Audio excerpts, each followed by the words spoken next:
نحمده ونصلي على رسوله الكريم اما بعد۔ جناب رسول اللہ صلی اللہ علیہ وسلم نے ارشاد فرمایا،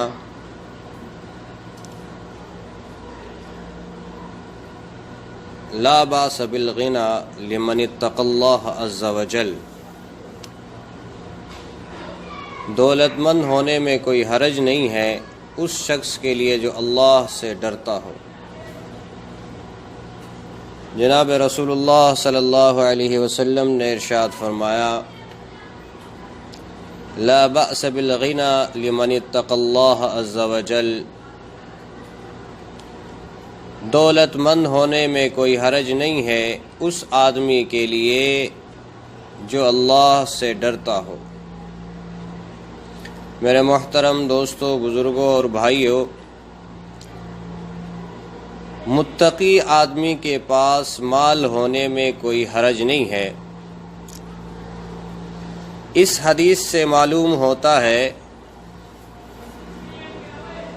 مال فی نفسہ کوئی قبیح اور بری چیز نہیں ہے، اس میں بلائی بھی ہے، فائدہ بھی ہے، کبھی کبھار تو حالات کے اعتبار سے ضروری بھی ہو جاتا ہے۔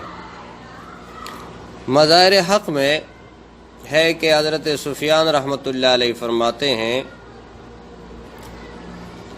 اگر ہم لوگوں کے پاس دراہم اور دنانیر نہ ہوتے تو یہ مالدار لوگ ہمیں ذلیل کرتے، ہمیں رسوا کرتے۔ مزید حضرت فرماتے ہیں، اگر کسی آدمی کے پاس تھوڑا مال ہو وہ اس کو تجارت میں لگا دے اور اس کے بڑھانے کی کوشش کرے یا اس کو کفایت سے خرچ کرے تاکہ جلدی ختم نہ ہو جائے۔ اور فرمایا کہ ہمارا زمانہ ایسا ہے کہ اس میں کوئی محتاج ہو تو دنیا کے خاطر اپنے دین کو اپنے ہاتھ سے گنوا دیتا ہے۔ یہ بات تو ہمارے زمانے کے اعتبار سے بالکل صادق اور مشاہدے والی ہے کہ مال کے لیے آدمی آخرت کو بھول جاتا ہے، مال کے لیے آدمی مرنا ہے اور اللہ کو جواب دینا ہے، اس بات کو بھول جاتا ہے۔ خود نبی کریم صلی اللہ علیہ وسلم نے ارشاد فرمایا مال کے سلسلے میں کہ اگر مال نہ ہو، آدمی فقر و فاقے میں مبتلا ہو، تو آپ علیہ الصلوۃ والسلام نے ارشاد فرمایا کہ یہ ایسی چیز ہے کاد الفقر و یکون کفرا، کہ تنگ دستی کبھی صفت ایمان کو کفر تک پہنچانے کا سبب بن جاتی ہے۔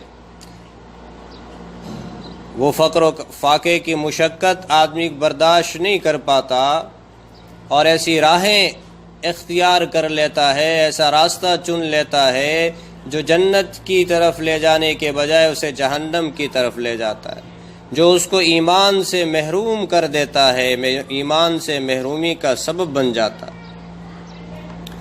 تو میرے دوستو، خلاصہ یہ ہوا کہ مال فی نفسہ کوئی بری چیز نہیں ہے، بشرط آدمی اس کے حقوق ادا کرتا رہے اور اس سے اس کی زکوٰۃ، خیرات اور دوسری دینی کاموں میں خرچ کرتا رہے۔ اللہ نے مال دیا ہے، اللہ کے راستے میں خرچ کرے، غریبوں پر، مسکینوں پر، ناداروں پر، محتاجوں پر اور مسافروں پر خرچ کرتا رہے۔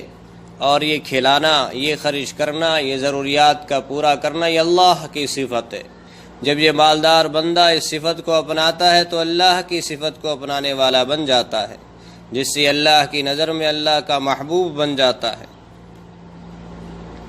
تو میرے دوستو، مال اگر متقی آدمی کے پاس ہے تو اس کے لیے دنیا کے بننے کا سبب اور ذریعہ بھی بن جائے گا اور اس سے اس کی آخرت بھی بن جائے گی۔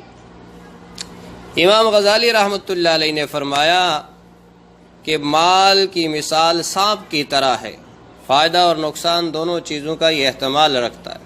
یعنی مال کی مثال سانپ کے مانند ہے، فائدہ اور نقصان دونوں کا احتمال رکھتا ہے۔